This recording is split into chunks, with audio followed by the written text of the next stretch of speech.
নমস্কার বন্ধুরা, আন একাডেমি এবং আমার তরফ থেকে সবাইকে স্বাগত। ইউটিউবের ফ্রি ক্লাস আন একাডেমির পক্ষ থেকে আমি প্রতি সপ্তাহে একটি করে নিয়ে থাকি। তারই একটি অংশ হিসেবে আজ তোমাদের সঙ্গে রয়েছি। আন academy, the largest digital platform in India. Let's crack it.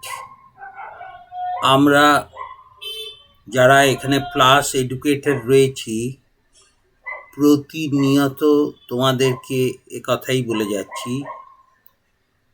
এই জন্য বলছি যে আমরা বহুদিন অফলাইনে অভিজ্ঞতা সঞ্চয় করে এখন অনলাইনে এসে যে এডুকেশন প্রোভাইড করছি সেটা অত্যন্ত কোয়ালিটেটিভ। চাকরি প্রার্থীদের জন্য যে আইডিয়াল এডুকেশন প্রয়োজন, আমরা প্রযুক্তির সহায়তা নিয়ে আন একাডেমির উন্মুক্ত সহযোগিতায় আমরা সেই কাজটি করছি। এবং সত্যি সত্যি যে পরিষেবা সার্ভিস আন একাডেমি এই লকডাউনের কঠিন পরিস্থিতিতে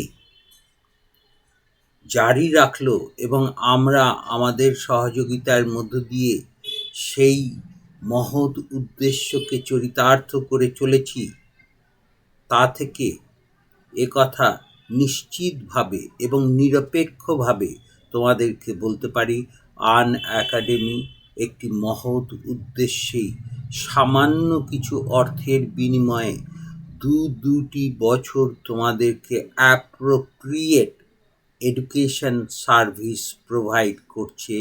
এবং তাতে আমি অংশ নিয়ে নিজেকে ধন্য মনে করছি।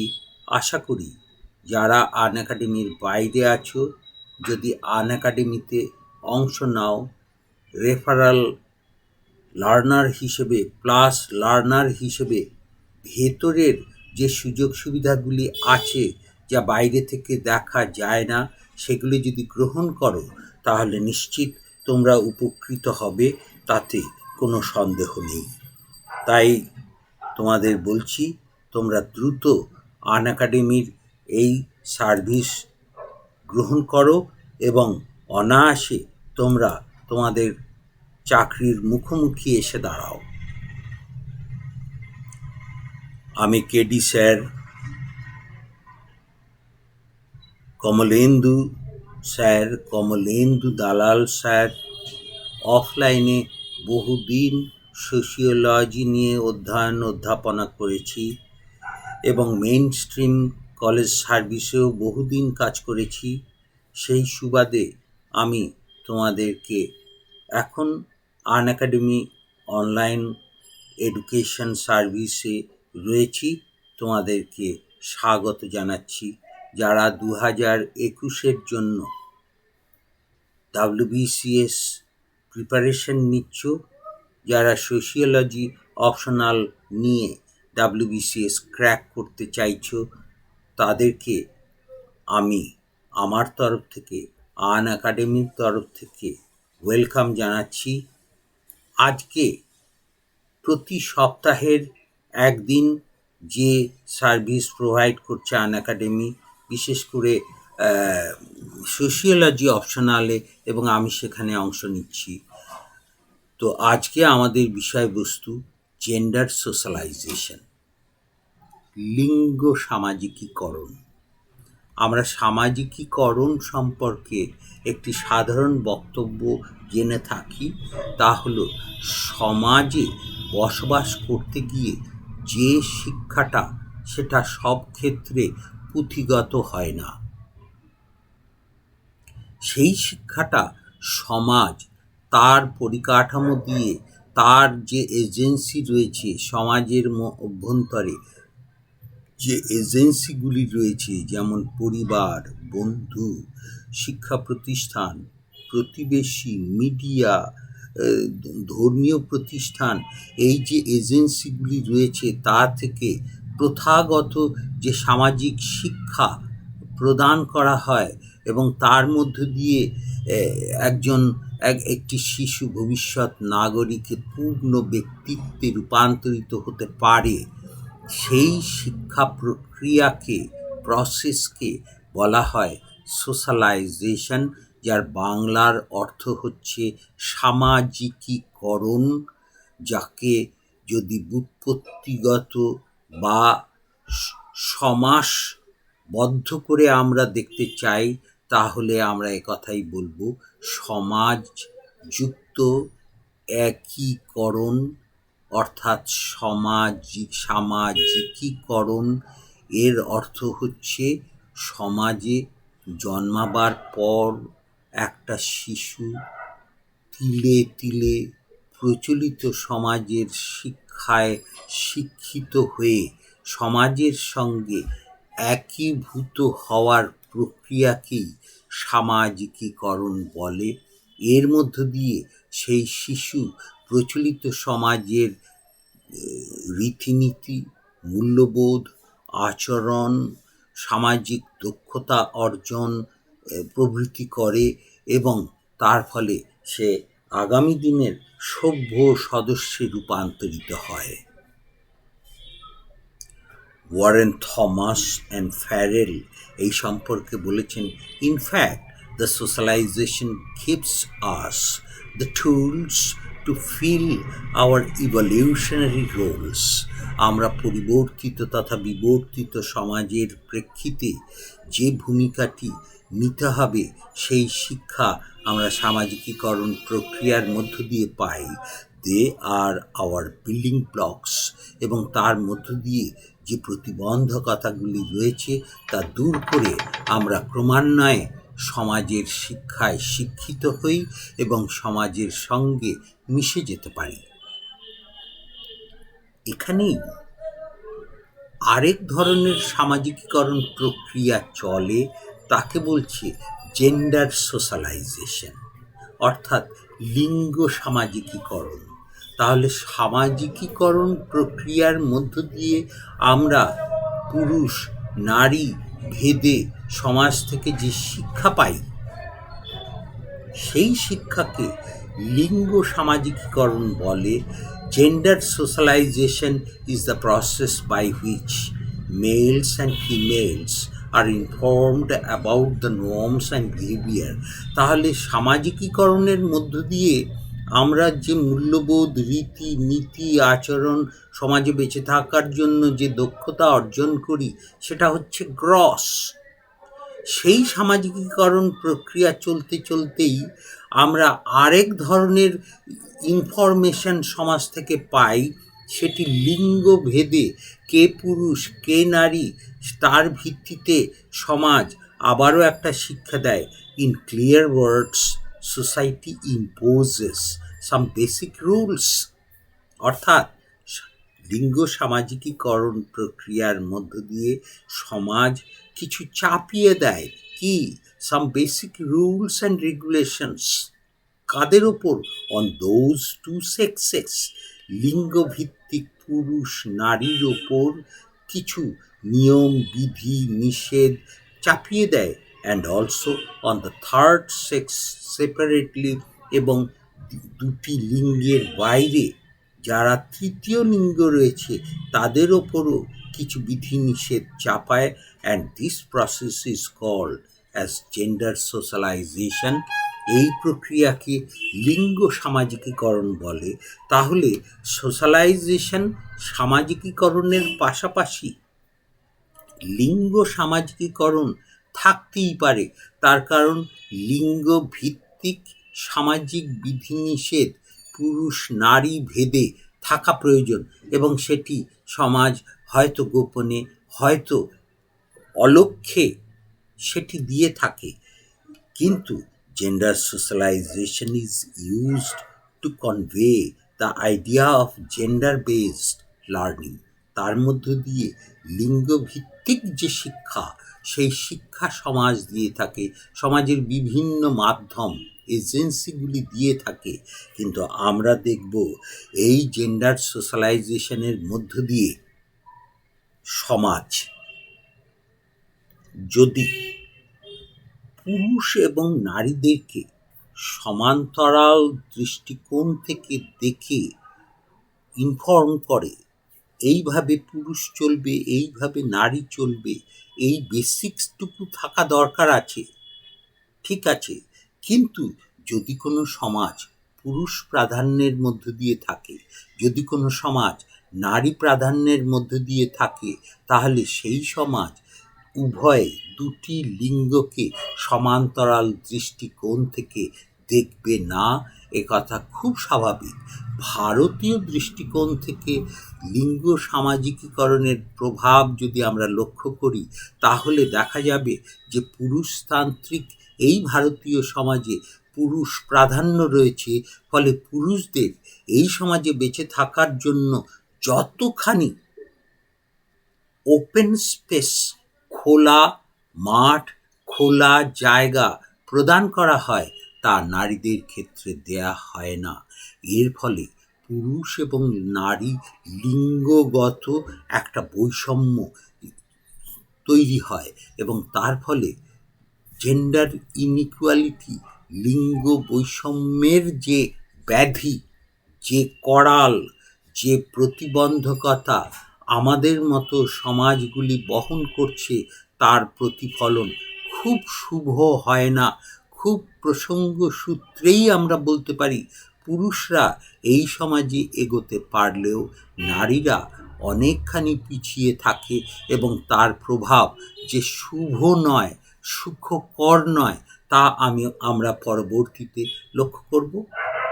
তাহলে সামাজিকীকরণ বলে যা আমরা দেখলাম, সেই সামাজিকীকরণের যে যদি বলি আমরা পকেট, যদি বলি আমরা এজেন্ট, যদি বলি আমরা মাধ্যম, বা যদি বলি আমরা সোর্স, সূত্র, সেগুলি যেমন ধর্ম। আগেও বলেছিলাম, ধর্মের মধ্য দিয়ে আমরা আমাদের সামাজিকীকরণ হয়। নীতি নৈতিকতার জায়গাগুলি, ভালো মন্দ, উচিত অনুচিত জায়গাগুলো আমরা পাই। পিয়ার্স, বন্ধুবান্ধবের মধ্য দিয়ে এই সমাজে বেঁচে থাকার রাস্তাগুলি পাই। গভর্নমেন্ট, সরকারের বিধিনিষেধের মধ্য দিয়ে এই সমাজে আমাদের কেমন করে বেঁচে থাকতে হবে, কেমন করে চলতে হবে। ওয়ার্ক প্লেসগুলি থেকে আমরা অনেক সময় পাই। এথনিক ব্যাকগ্রাউন্ড, আমাদের যে জাতিসত্তাগত পরিবার, ফ্যামিলি, সেখান থেকে আমরা কিছু ক্লাব, সোশ্যাল গ্রুপস, সামাজিক গোষ্ঠী যেগুলি আছে, স্কুল, বিদ্যালয় বা শিক্ষা প্রতিষ্ঠান, বিশ্ববিদ্যালয়, প্রাইমারি স্কুল, প্রাথমিক শিক্ষা প্রতিষ্ঠান সহ আরও অসংখ্য মাধ্যম রয়েছে, সাংস্কৃতিক প্রতিষ্ঠান রয়েছে। এই প্রতিষ্ঠানগুলির মধ্য দিয়ে এই সমাজে, যে সমাজে আমি জন্মেছি, সেই সমাজে পুরুষ হিসেবে অথবা নারী হিসেবে আমরা কেমনভাবে এই সমাজের সঙ্গে একীকরণে থাকব, তা সামাজিকীকরণ এবং লিঙ্গ সামাজিকীকরণ উভয়ের মধ্য দিয়ে আমরা সেগুলো পাব। তাহলে লিঙ্গ সামাজিকীকরণের মধ্যে দিয়ে বিশেষভাবে যেগুলো আমরা জানতে পারবো, লিঙ্গ ভিত্তিক পোশাক আশাক,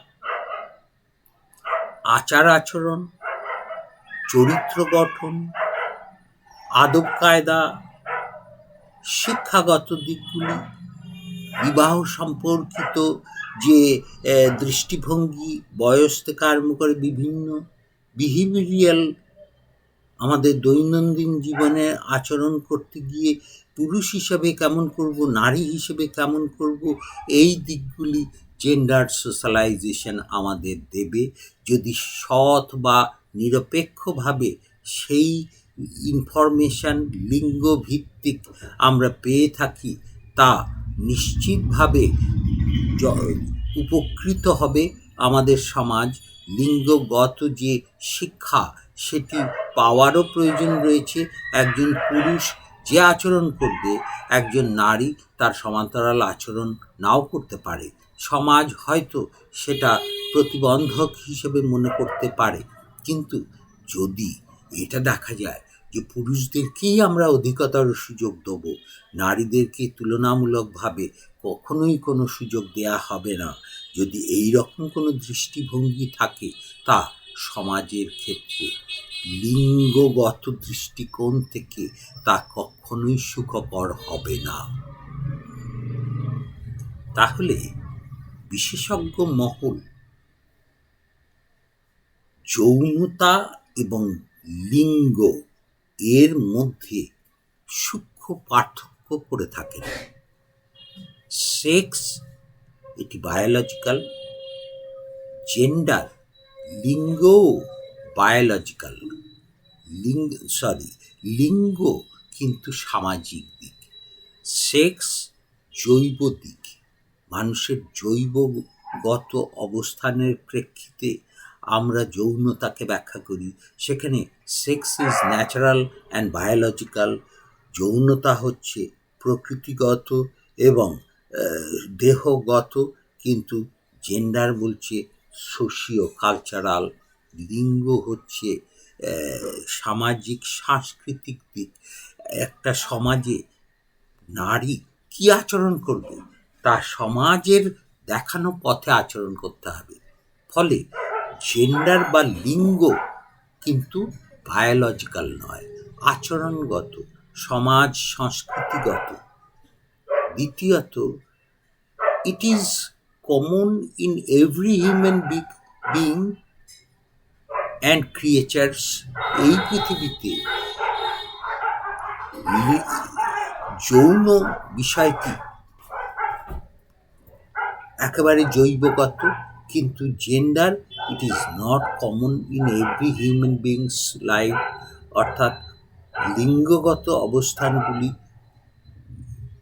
প্রত্যেকের জীবনধারায় সমানভাবে, অর্থাৎ সমাজ ভেদে তা পৃথকীকরণের একটা ব্যবস্থা থাকতে পারে।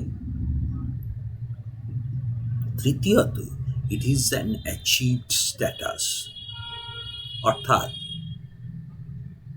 অ্যাচিভড স্ট্যাটাস, যৌনতা একটা অর্জিত মর্যাদা, কিন্তু জেন্ডার ইট ইজ অ্যাসক্রাইবড স্ট্যাটাস, এটা আরোপিত হয়।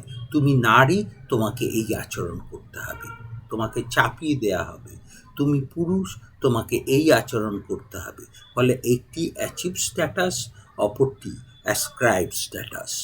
চতুর্থত, it does not share any biased view, অর্থাৎ এই যৌনতাকে কখনো শেয়ার করা যায় না, পক্ষপাতিত্বের দৃষ্টিকোণ থেকে তাকে দেখা যাবে না, এটি natural.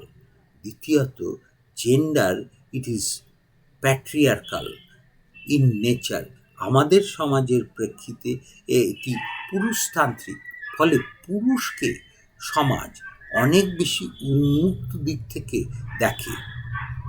পঞ্চমত, it is a constant thing, অর্থাৎ যৌনতা একটি স্থির বিষয়, বিচলনীয় বিষয় নয়, কিন্তু gender is a dynamic in nature, অর্থাৎ লিঙ্গের চলমানতা রয়েছে। আমরা যেমন আজকের বিজ্ঞান প্রযুক্তির জগতে আমরা কি দেখছি, যে জেন্ডার ট্রান্সপ্লান্টেশন, জেন্ডার লিঙ্গ স্থানান্তরিত হতে পারে, পুরুষ থেকে নারী, নারী থেকে পুরুষ, যদি প্রয়োজন মনে করে কেউ সেটা করতে পারে। ফলে it is dynamic in nature. ষষ্ঠত, its position is in the physical part of the human being, এটি চরম এবং পরমভাবে মানুষের দেহগত বিষয়, কিন্তু লিঙ্গ হচ্ছে ইট is not a physical part, এটি শারীরিক বিষয় নয়, র্যাদার আ সোশ্যাল পার্ট, এটি হচ্ছে সামাজিক বিষয়, সমাজের অংশ। যেহেতু এটি আচরণগত, সেই আচরণ সমাজ ঠিক করে দেবে, তাই এটি সোশ্যাল পার্ট হিসেবে দেখা হচ্ছে। সপ্তমত, it is visible and also perceptible, অর্থাৎ যৌন বিষয়টি প্রত্যক্ষ করা যায়, কিন্তু ইট ইজ অ্যাবস্ট্রাক্ট কনসেপ্ট, কিন্তু জেন্ডারের বিষয়টি একটা বিমূর্ত abstract concept, it is not visible, এটা দেখা যায় না, কিন্তু আচরণ আমাদের করতে হয়, সমাজের শিক্ষা অনুযায়ী আচরণ করতে হয়। যৌনতাকে যেমন প্রকাশ পায়, কিন্তু আচরণগত দিকগুলি অনুভব করা যায়, তার একটা প্রকাশ তো থাকবে। নারী যে আচরণ করছে তা পুরুষ বা গোটা সমাজ দেখছে, কিন্তু বলছে abstract concept, it is not visible but only perceptible. আমরা প্রত্যক্ষ করতে পারি that there is a gender based society, যে আমরা কোনো একটি লিঙ্গকে সামনে রেখে কোন সে সমাজ প্রচলিত, সেটা আমরা অনুভব করতে পারি।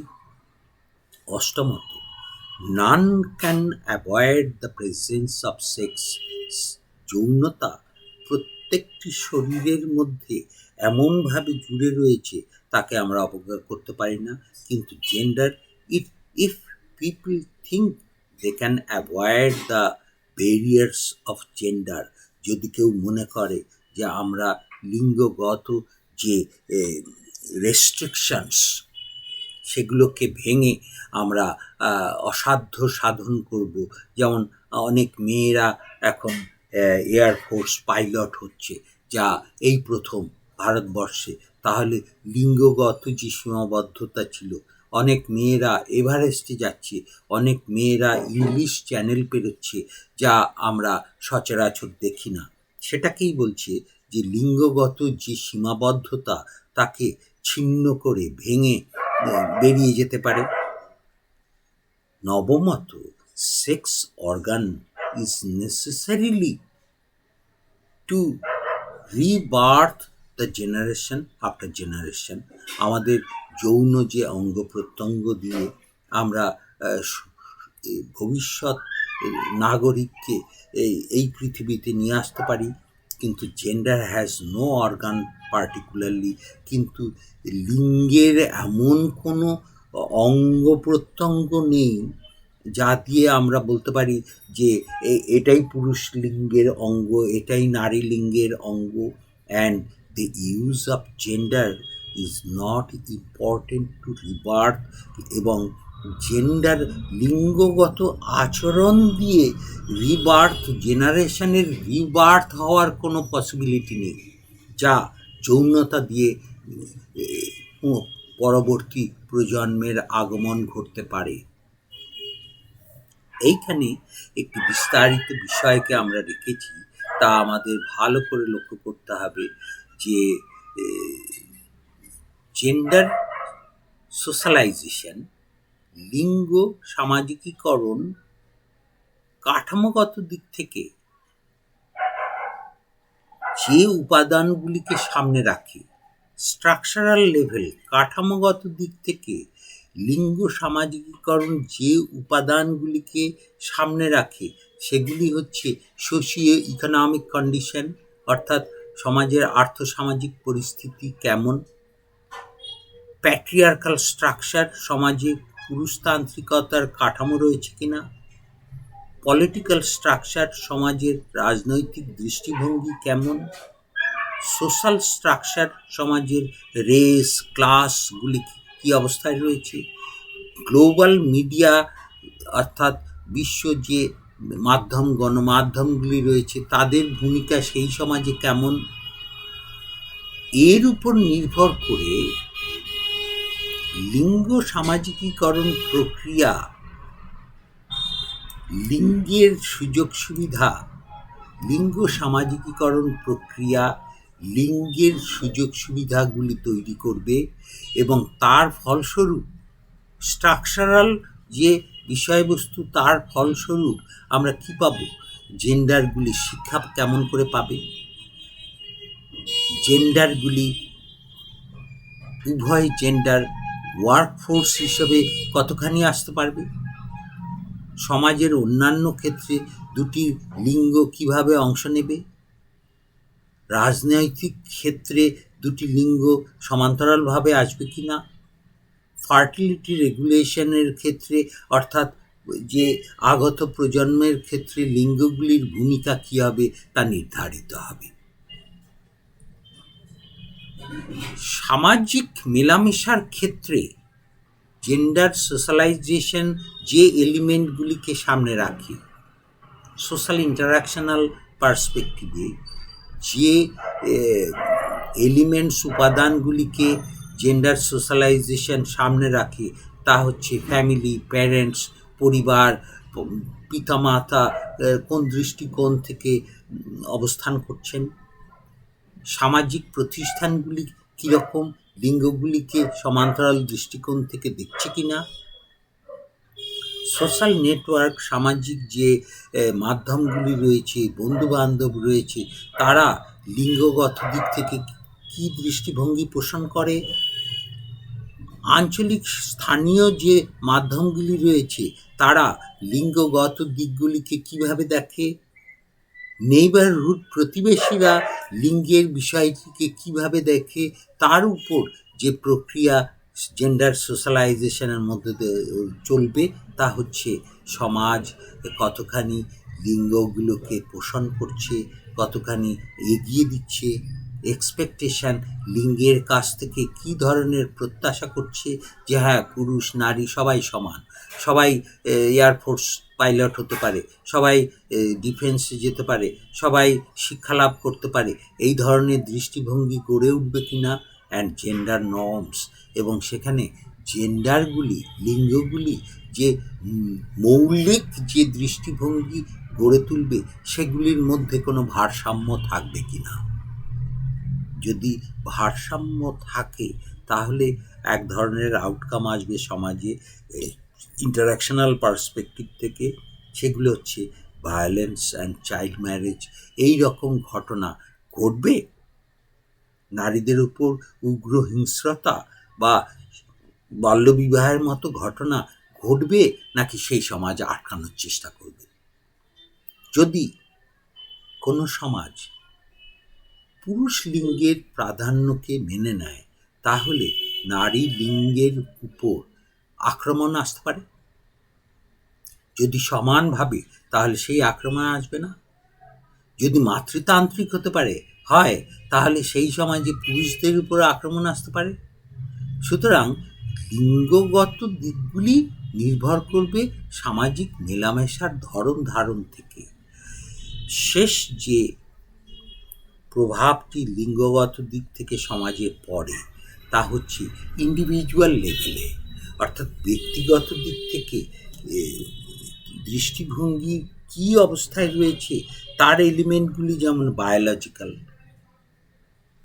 জৈবগত, সেক্সুয়াল ডিফারেন্স, যৌনতার পরিপ্রেক্ষিতে কোনো পার্থক্যের বিচার হয় কিনা, শারীরিক দিক থেকে কোনো পার্থক্যের বিচার হবে কিনা, কন্ডিশন অ্যান্ড মোটিভেশন তাদের এগিয়ে যাওয়ার ক্ষেত্রে সমানভাবে দেখা হবে কিনা, পার্সোনালিটি, ব্যক্তিত্ব গঠন, সেলফ এফিসিয়েন্সি, নিজ নিজ দক্ষতায় দুটি লিঙ্গ সমানভাবে এগিয়ে যাবে কিনা,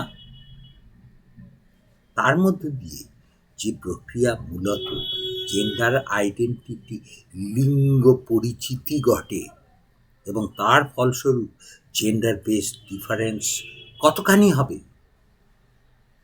ইন অ্যাটিটিউড, বিশেষ করে দৃষ্টিভঙ্গিগত, বিশ্বাস, দক্ষতা এবং সামাজিক মেলামেশা, সামাজিক আচরণের ক্ষেত্রে বলে রাখা ভালো, যদি সমাজ দুটি লিঙ্গকে সমান্তরাল দৃষ্টিকোণ থেকে দেখে তাহলে দুটি লিঙ্গ সমান শিক্ষা পাবে, দুটি লিঙ্গ সমানভাবে কর্মক্ষেত্রে আসবে, সমাজের অন্যান্য ক্ষেত্রে অংশ নেবে, রাজনীতিতে অংশ নেবে, ফার্টিলিটি রেগুলেশনের ক্ষেত্রে একটা সভ্য ভদ্র জায়গা তৈরি হবে, ভায়োলেন্স এবং চাইল্ড ম্যারেজ সেখানে রক্ষা হবে এবং জেন্ডার বেসড অ্যাটিটিউড, বিলিফগুলি পারস্পরের মধ্যে ভারসাম্য রক্ষা করবে।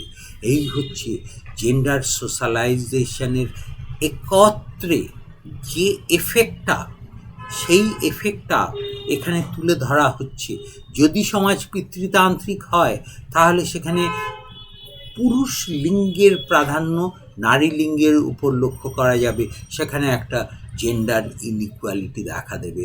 যদি ভারসাম্য থাকে তাহলে দুটি লিঙ্গকেই সমাজ সমান্তরালভাবে গুরুত্ব দেবে, যেমন আমরা উন্নত সমাজগুলিতে হয়তো অনেকটা ভারসাম্যযুক্ত জেন্ডার ইকুয়ালিটির পরিস্থিতি রয়েছে বলে আমরা মনে করি, তবে অধিকাংশ ক্ষেত্রে পুরুষ প্রাধান্য, পুরুষদের যেন অধিকার অনেক বেশি সমাজে রয়েছে সেটি লক্ষ্য করা যায়। তবে ভারতীয় সামাজিক প্রেক্ষাপটে নিশ্চিতভাবে আমরা একথা বলতে পারি যে এই সমাজে পুরুষ প্রাধান্য অবশ্য রয়েছে, এবং তার ফল যে সুখকর নয় তা জেন্ডার ইনইকুয়ালিটি, লিঙ্গ অসাম্যের মধ্য দিয়ে যে ক্ষতি আমাদের সমাজে হচ্ছে সেটা আমরা দেখতে পাবো। তাহলে gender socialisation is the tendency for boys and girls to be socialized differently to conform separate gender roles। এই কথাটা আমরা গ্রহণযোগ্য বলে মেনে নিচ্ছি, অর্থাৎ লিঙ্গ সামাজিকীকরণের মধ্য দিয়ে একটা পুরুষ অথবা একটা পুত্র সন্তান এবং একজন কন্যা সন্তান যে স্বতন্ত্র পথে সামাজিকীকরণে থাকবে, তার মধ্য দিয়ে তারা সুনিশ্চিত হবে তাদের লিঙ্গগত যে ভূমিকা সেটির ওপর। Gender roles is a set of behaviour. লিঙ্গগত যে ভূমিকা সেটা হচ্ছে এক ধরনের ভূমিকা গুচ্ছ, আচরণ এর একটা সামগ্রিক রূপ, অ্যাটিটিউড, দৃষ্টিভঙ্গি অ্যান্ড পার্সোনাল ক্যারেক্টারিস্টিক্স, এবং ব্যক্তিগত বৈশিষ্ট্যাবলীর একটা সামগ্রিক রূপ that are imposed by a society. তদনুযায়ী এই সমাজে পুরুষ এবং নারীর ওপর সমাজ চাপিয়ে দেয় and are expected from a person based on his her sex, এবং তারই ওপর নির্ভর করে পুরুষ এবং নারীর যৌনগত অবস্থান। তাহলে আমাদের সমাজে যে জেন্ডার রোলগুলি আমরা করে থাকি সেইগুলির শিক্ষা কোথায় পাই? সেগুলির শিক্ষা পাই যেমন বায়োলজিক্যাল ইনফ্লুয়েন্স, পুরুষ নারী হিসেবে তার যে শারীরিক যে প্রভাব সেটা আমাদের বাবা মায়ের কাছ থেকে আমরা পাই। ইনফ্লুয়েন্স অফ ফ্যামিলি, পরিবারের কাছ থেকে আমরা পরিবার যে ভূমিকা নেয় জেন্ডারের উপর সেটা আমরা আমাদের শিক্ষকের কাছ থেকে পাই, বাবা মায়ের কাছ থেকে পাই। ইনফ্লুয়েন্স ইন এডুকেশন, শিক্ষার প্রভাব আমরা মিডিয়ার কাছ থেকে পাই। ইনফ্লুয়েন্স অন কেরিয়ার সিলেকশন, আমরা কী কাজে থাকব সেটা আমরা বাজার প্রদর্শনের মধ্য দিয়ে পাই। সুতরাং এই যে আমাদের প্রচলিত যে মাধ্যম এজেন্টগুলি আমাদের সমাজে রয়েছে, যেহেতু লিঙ্গগত সাম্যের বিষয়টি আমাদের সমাজে নেই, সেখানে পুরুষতান্ত্রিকতা রয়েছে, পুরুষদের প্রাধান্য রয়েছে, পুরুষদের অগ্রাধিকার রয়েছে। তার প্রেক্ষিতে India's global rank on various gender inequality indicates, লিঙ্গ অসাম্যের ইন্ডিকেটসগুলিতে আমরা যেখানে রয়েছি তাতে আমরা বিশ্বের 132তম দেশ। সেক্স রেশিওতে তারই প্রভাব পড়ছে লিঙ্গ বৈষম্যের। যদি আমরা লক্ষ্য করি, এটি 2011 সালের জনগণনার প্রেক্ষিতে প্রতি 1000 পুরুষে আমরা 940 নারী পাচ্ছি, অর্থাৎ প্রয়োজন ছিল 1000 পুরুষের সমান্তরালে 1000 নারী, কিন্তু 940, প্রতি 1000-এ 60 জন নারী কম। তার অর্থ এখানে পুরুষদের জন্মাতে দেয়া হলেও নারীদেরকে নানা কোষ্ঠী পাথরে ফেলে বিচার বিবেচনা করে জন্মাতে দেয়া হচ্ছে, অর্থাৎ এখানে পুরুষতান্ত্রিকতার কুফল আমরা লক্ষ্য করছি। এইখানে সামগ্রিক দিক থেকে পুরুষদের 51.96 বা 52% প্রায় ভারতে জনসংখ্যা রয়েছে, সেখানে নারী জনসংখ্যা রয়েছে প্রায় 48%। এখানেও আমরা একটা বৈষম্য প্রত্যক্ষ করছি। Childhood to adulthood and it's education, যদি শৈশব থেকে পরিণত বয়স অবধি পুরুষ নারীর যে শিক্ষাগত অ- অ- অসাম্য রয়েছে তা দেখলে আমরা দেখব আমাদের 2011-তে যে গ্রস আমরা এডুকেশন শিক্ষা পেয়েছি তা হলো 74.04%, কিন্তু নারী পুরুষ ভেদাভেদ করলে এই শিক্ষার কুফল অর্থাৎ লিঙ্গগত দিক থেকে শিক্ষায় নারীরা কত পিছিয়ে তা লক্ষ্য করলে দেখা যাবে পুরুষরা 82.14% শিক্ষা পেলেও নারীদের সেখানে 63.46%, এটা 2011 সালের পরিসংখ্যান।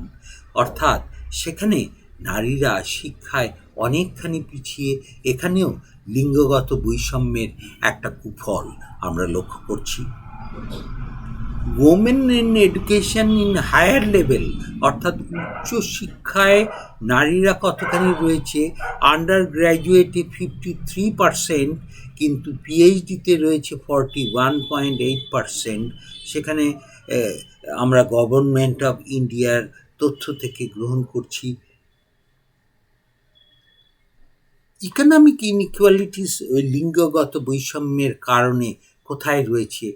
মাইক্রোফিন্যান্সেস are the recent trends where only females get good monetary support, অর্থাৎ এই যে আমরা সেলফ হেল্প গ্রুপের মধ্য দিয়ে যে মাইক্রো ফিন্যান্সিং চলছে আমাদের দেশে, তার সহায়তা মেয়েরা সেখানে বেশি পেয়ে পাচ্ছে।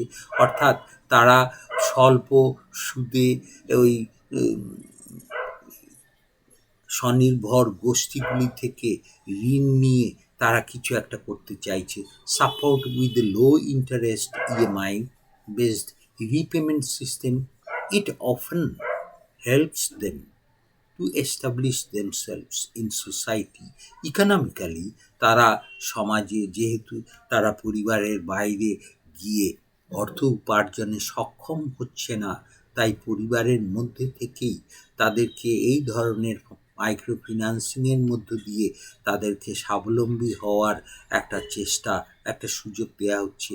And they also start business on the basis of this support. অনেকে ইকোনমিক যে বৈষম্য, অর্থনৈতিক বৈষম্য, পুরুষদের থেকে পিছিয়ে রয়েছে, তারা এইটুকু চেষ্টার মধ্য দিয়ে নিজেদেরকে এগিয়ে নিয়ে যেতে চাইছে। পেশাগত দিক থেকে যদি আমরা বৈষম্য লক্ষ্য করি, লিঙ্গ বৈষম্যের কুফল আমরা সেখানেও দেখতে পারব। কি? The rate of employment for women is decreasing in India. যে চাকরি ক্ষেত্রে মেয়েদের প্রসারতা বাড়ছে না, বরং তাদের সংখ্যা অনেক ক্ষেত্রে কমে আসছে।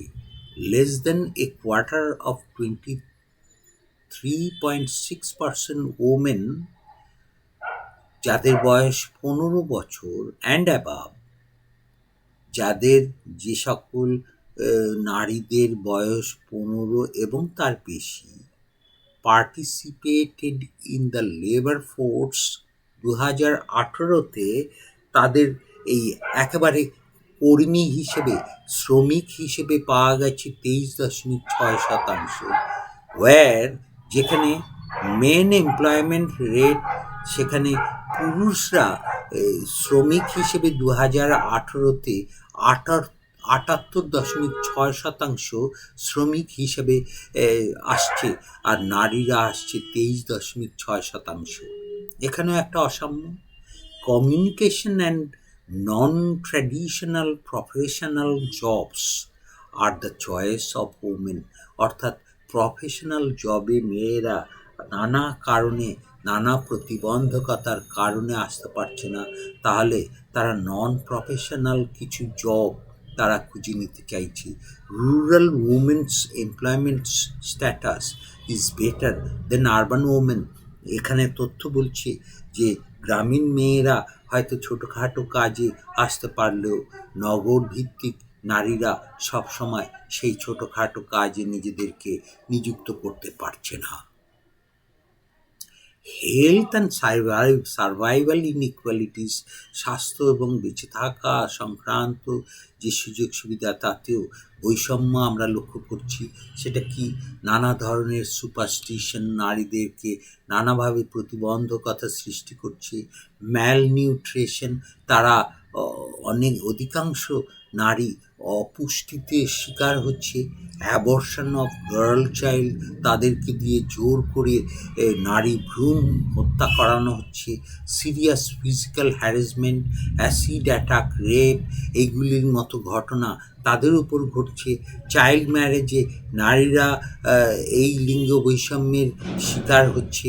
তথ্য বলছে আমাদের দেশের বার্ষিক মোট বিবাহের প্রায় 50% বেশি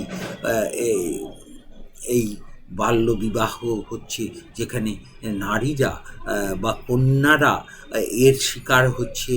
লকডাউন পিরিয়ডে বলছে এই চাইল্ড ম্যারেজ অনেক অনেক পরিমাণে বেড়ে গেছে। Traditional mentality towards girl child, কন্যা শিশুদের ওপর চিরাচরিত মানসিকতার চাপ বা দৃষ্টিভঙ্গির চাপ এত বেশি, তাতেও তাদের বিকাশ প্রতিবন্ধক হচ্ছে। Unplanned life of a girl child directed by parents, বাবা মাই এই কন্যা শিশুদেরকে এমন একটি অপরিকল্পিত জীবনধারার মধ্যে রেখে দিচ্ছে, তার ফলে তারা সুস্থ পথে বিকশিত হতে পারছে না। রিলিজিয়াস ডিপেন্ডেন্সি, ধর্মীয় দৃষ্টিকোণ থেকে নারীদেরকে সাধারণত অপবিত্র বলে দেখা হয়। এছাড়া রাজনৈতিক যে অসাম্য রয়েছে সে তাতেও কোনো সন্দেহ নেই। আমরা 73rd 74th অ্যামেন্ডমেন্টের মধ্য দিয়ে যে নারী বিল পাশ করিয়ে 33% নারীদেরকে কেন্দ্রীয় তথা রাজ্য আইনসভাগুলিতে নির্বাচিত হওয়ার যে সুযোগ সুবিধার কথা বলা হয়েছিল, সেই নারী বিল এখনও পাশ করা হয়নি। যদিও 73rd এবং 74th অ্যামেন্ডমেন্টের মধ্য দিয়ে পঞ্চায়েত এবং পুরসভাগুলিতে নারীদের অংশগ্রহণের বিষয়টিকে 33% নিশ্চিত করা হয়েছে। রাজনৈতিক main causes of gender inequality in India, এই যে লিঙ্গ বৈষম্যের বিষয়ে এর পশ্চাতে যে কারণগুলি মূলত দায়ী, সেদিকে লক্ষ্য করলে আমরা দেখতে পাব কি? Patriarchal society. কেন লিঙ্গ বৈষম্য আমাদের সমাজে চলছে বা আরও বেশি চেপে বসছে? আমাদের মনে রাখতে হবে জেন্ডার সোশ্যালাইজেশন, লিঙ্গ সামাজিকীকরণ, শুরুতে আমরা বলেছিলাম প্রয়োজন, ঠিক ততটুকু প্রয়োজন যতটুকু লিঙ্গগত দিক থেকে, যে তুমি পুল্লিঙ্গ, তুমি স্ত্রীলিঙ্গ, তোমার ভূমিকার থেকে পুরুষদের ভূমিকার দৃষ্টিভঙ্গিগত এইটুকু পার্থক্য থাকতে হবে বা রাখা উচিত, সেইটুকু ঠিক আছে।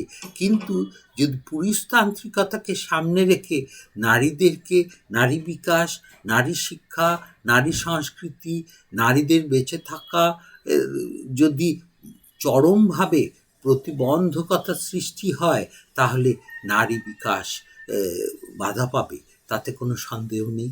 সেখানে লিঙ্গগত অসাম্যের মতো করাল অভিশাপ আমাদের সমাজে চেপে বসবে।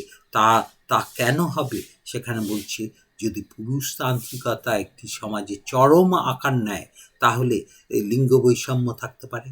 মোর প্রেফারেন্স অন সন, পুত্র সন্তানের প্রতি যদি কোনো সমাজে আধিক্য থাকে, অধিকতর প্রাধান্য থাকে, সেখানেও লিঙ্গ অসাম্য দেখা দিতে পারে। ডিসক্রিমিনেশন এগেনস্ট গার্লস, অর্থাৎ পুত্র সন্তানের থেকে কন্যা সন্তানের মধ্যে যদি একটা বিচ্ছিন্নকরণ করা হয়, শুধুমাত্র কন্যা শিশুকে যদি সমাজ থেকে বিচ্ছিন্ন করে রাখার প্রবণতা তৈরি হয়, তাহলে এই লিঙ্গ অসাম্য তৈরি হবে। এছাড়া ডাউরির মধ্য দিয়ে, পণ প্রথার মধ্য দিয়ে বিবাহ সংক্রান্ত আইনের মধ্য দিয়ে প্রসঙ্গত বলা যায়, বিবাহ সংক্রান্ত আইন নারীদের অনুকূলে থাকলেও নারীদেরকে সেই সুযোগ সুবিধা থেকে বলপূর্বক বঞ্চিত করা হয়।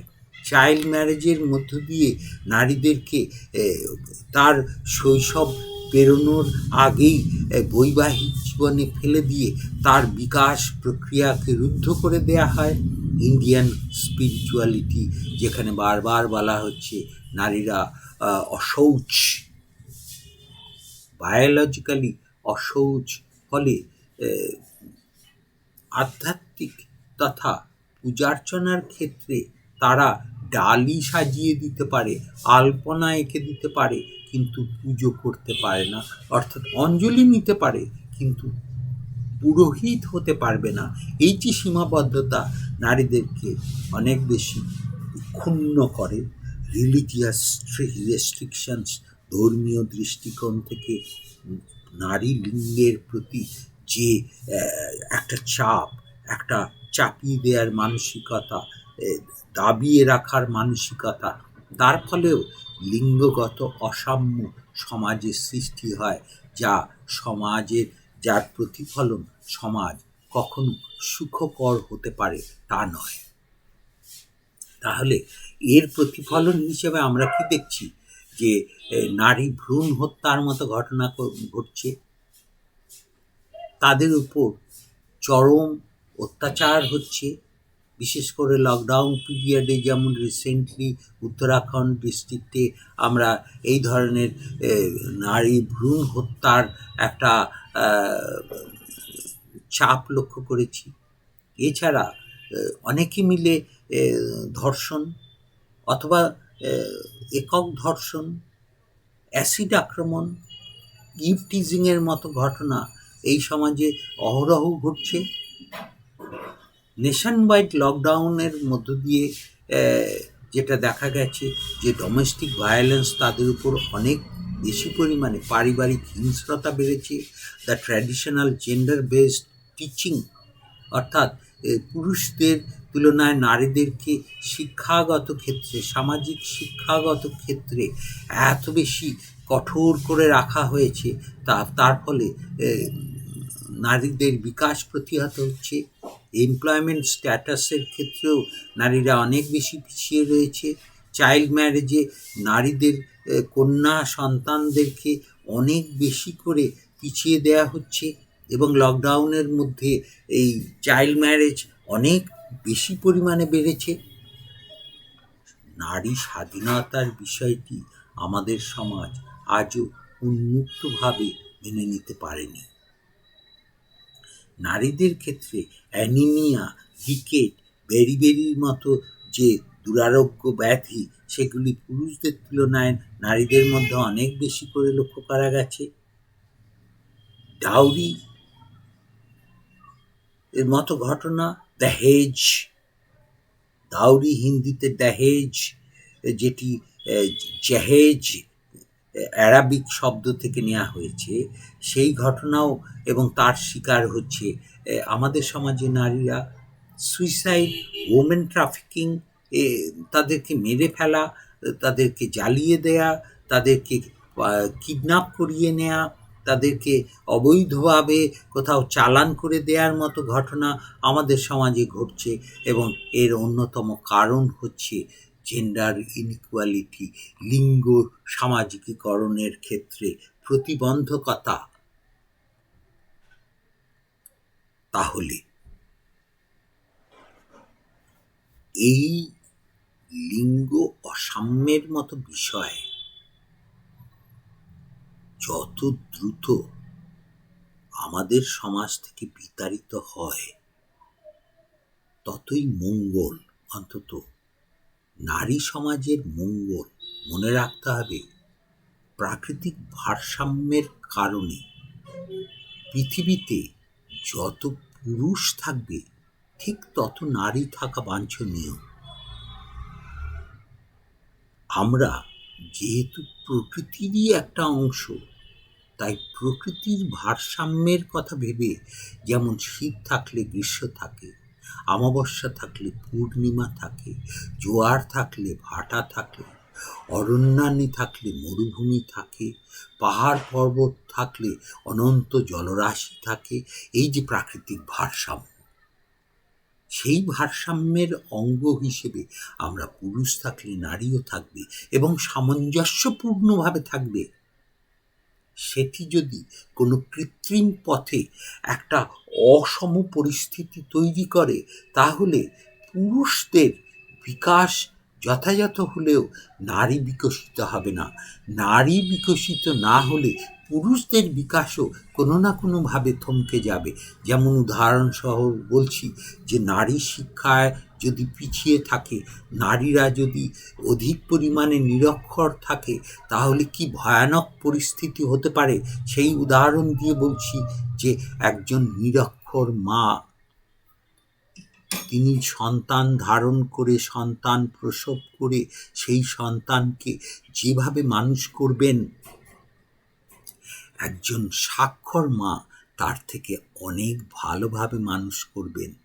ওই যে নিরক্ষর মা, স্বাক্ষরহীন মা যে সন্তান প্রতিপালন করছেন এবং তাকে প্রকৃত শিক্ষা দিতে পারলেন না, তার ফলে আবারও একটা lot of illiterate girl child এই পৃথিবীতে বড় হতে শুরু করবে। তারাও আবার আবার কতগুলো ইলিটারেট চিলড্রেন এই পৃথিবীতে নিয়ে আসবে, ফলে সমাজ এগোবে না। তাই লিঙ্গ সাম্য যে সমাজে রয়েছে সেই সমাজ অনেক অনেক প্রগতিশীল। আমরা উন্নত সমাজগুলির দিকে তাকালে আমরা সেই দৃশ্য অবশ্যই দেখতে পাব। তাই আমাদের করণীয় অনেক কিছু রয়েছে, কথা মনে রাখতে হবে। শুধুমাত্র আইন করে সেটা সম্ভব নয়। তাহলে পলিটিক্যাল অ্যান্ড লিগ্যাল রিফর্মস, রাজনৈতিক এবং আইনগত আমাদের সংস্কার আনতে হবে। লক্ষ্য রাখতে হবে যে আইনগুলি আমাদের সমাজ তথা রাষ্ট্র বলবৎ করেছে, সেই আইনের বাস্তবায়ন সঠিকভাবে হচ্ছে কি না। যদি না হয় তাহলে আইনের সংশোধন সংযোজন করে তার কঠোর বাস্তবায়নে থাকতে হবে। ফেমিনিস্ট অর্গানাইজেশন, নারীবাদী যে সংগঠনগুলি জাতীয় তথা রাজ্য স্তরে রয়েছে, জাতীয় তথা রাজ্য যে নারী কমিশনগুলি রয়েছে, ওমেন কমিশন রয়েছে, আন্তর্জাতিক যে ওমেন যে রাষ্ট্রপুঞ্জের যে নারী সংক্রান্ত যে বিভাগগুলি রয়েছে, প্রত্যেককে একটা ক্রিয়েটিভ, একটা সৃজনশীল এবং অ্যাক্টিভ, একটা কর্মমুখী সজাগ ভূমিকা নিতে হবে। গভর্নমেন্ট জাতীয় তথা অর্থাৎ জাতীয় স্তরে, রাজ্য স্তরে সরকারকে আরও বেশি এই বিষয়ে যত্নশীল হতে হবে। আমরা জানি লিঙ্গ বৈষম্য দূর করতে নারী শিক্ষা, নারী প্রগতির লক্ষ্যে অসংখ্য কর্মসূচি রয়েছে। বেটি বাঁচাও, বেটি পড়াও, আগে পড়াই ফির বিদায়, লাডলা লাডলি। আমাদের রাজ্য স্তরে কন্যাশ্রী, সবুজ সাথী, এগুলি অত্যন্ত গুরুত্বপূর্ণ ভূমিকা নিচ্ছে। কিন্তু আরও কীভাবে ওয়েলফেয়ার পলিসিসগুলিকে লিবারালাইজ করা যায়, জনগণমুখী করে তোলা যায়, সেই বিষয়ে আমাদেরকে আরও কঠোর দৃষ্টি রাখতে হবে। সায়েন্টিফিক টেম্পারামেন্ট, আমাদেরকে বিজ্ঞান মনস্ক হতে হবে, অর্থাৎ আমাদের মন মানসিকতাকে যুক্তিবাদী, র্যাশনাল করে গড়ে তুলতে হবে। তার ফলে লিঙ্গগত বৈষম্যের মতো এত নিচু মানসিকতা থেকে আমরা উন্মুক্ত হতে পারব। কমন অ্যাওয়ারনেস প্রোগ্রাম, অর্থাৎ উভয় লিঙ্গের, পুরুষ লিঙ্গ এবং স্ত্রীলিঙ্গের সমান্তরাল প্রগতি, প্রোগ্রেস, বিকাশ, ডেভেলপমেন্ট কী করে হতে পারে, সেক্ষেত্রে যেমন রাষ্ট্র চিন্তা ভাবনা করবে, তাছাড়া আমরা জাতি, ধর্ম, বর্ণ, শ্রেণী নির্বিশেষে সবাইকে সুচিন্তিত দৃষ্টিভঙ্গি গড়ে তুলতে হবে। আমাদের শিক্ষক মহাশয়দেরকে, আমাদের প্রতিবেশীদেরকে, আমাদের রাজনৈতিক কর্তা ব্যক্তিদেরকে, আমাদের শিক্ষাবিদদেরকে, আমাদের পরিকল্পনাকারীদেরকে আরও বেশি সচেতন ভূমিকা নিতে হবে। তা না হলে আমরা এই এই অসম বৈষম্য যে জায়গা রয়েছে লিঙ্গগত দৃষ্টিকোণ থেকে, তার থেকে আমরা মুক্ত হতে পারবো না। সবশেষে আমাদের মুখ ধোয়ার পালা, মৌরি চিবানোর পালা, অর্থাৎ আমরা শেষ কথাটি মুখ মুছে যেমন করে বলবো তা হচ্ছে, ইন শর্ট, সংক্ষেপে, ইট ইজ ট্রু, এ কথা ঠিক যে in some places such gender inequality is slowly changing. হ্যাঁ, রাষ্ট্রীয় উদ্যোগে, আমাদের সচেতনতা দিয়ে, রাজনৈতিক ব্যক্তিত্বদের আরও বেশি কর্মপ্রবণ হয়ে, সমাজ সেবক, সমাজ সংস্কারক, সমাজকর্মীদের ভূমিকায় নারী সচেতনতা বৃদ্ধির ফলে এই লিঙ্গ বৈষম্যের বিষয়টি ধীরে ধীরে পরিবর্তিত হচ্ছে, but from a broader perspective, কিন্তু বৃহত্তর দৃষ্টিকোণ থেকে ইট ইজ ট্রু, একথাও সত্য যে that still in many areas, বহুলাংশে, this gender inequality has remained active. এই লিঙ্গ বৈষম্য এবং তার যে করাল প্রতিফলন, তা এখনও বজায় রেখে থেকেছে in more or less quantity, কম বেশিভাবে। Government and educated people should take necessary steps. সরকার যেমন নেবে, একটু আগেই বলছি, তেমনি আমরা শিক্ষিত সচেতন নাগরিকরাও এই বিষয়ে সচেতন হব, সুনির্দিষ্ট পদক্ষেপে থাকব টু রিমুভ দিস, এই লিঙ্গ বৈষম্যের যে কুফল, তা থেকে সমাজকে রক্ষা করব, সো দ্যাট এ ফ্রি, যার মধ্যে দিয়ে একটি উন্মুক্ত, লিবারেটেড সোসাইটি, নমনীয় সমাজ গড়ে উঠবে, will be built in India, আমাদের ভারতে, and more patience is needed to remove this hurdle. এবং আমাদেরকে আরও আরও অনেক দূরে যেতে হবে, আমাদের আরও বেশি পেশেন্স রাখতে হবে, ধৈর্য রাখতে হবে, এক্ষুনি সেখান থেকে ভেঙে পড়লে চলবে না। সুতরাং আমরা এই আলোচনাতে এতক্ষণ ছিলাম, আমরা তোমাদেরকে এই আলোচনার মধ্য দিয়ে এই বিষয়টি অত্যন্ত গুরুত্বপূর্ণ, সেই বিষয়ে আমরা এতক্ষণ ছিলাম। আমরা মনে করছি যে এই আলোচনাটি তোমাদের জন্য অত্যন্ত গুরুত্বপূর্ণ, তাই তোমরা এই আলোচনাগুলি মন দিয়ে পড়বে, মন দিয়ে দেখবে, এবং যদি মনে করো যে আনএকাডেমিতে এসে প্লাস লার্নার হিসেবে তোমরা সুযোগ সুবিধা গ্রহণ করবে, এবং ভেতরে আমরা বাংলা ইংরেজিতে বিস্তারিতভাবে এর পিডিএফ আকারে, প্রিন্টেড আকারে নোট রেখে দিয়েছি, সেই নোট তোমরা নিয়ে সরাসরি উপকৃত হবে। তাহলে আমি আমার তরফ থেকে তোমাদেরকে ইনভাইট করছি, তোমরা প্লাস লার্নার হিসেবে এসো।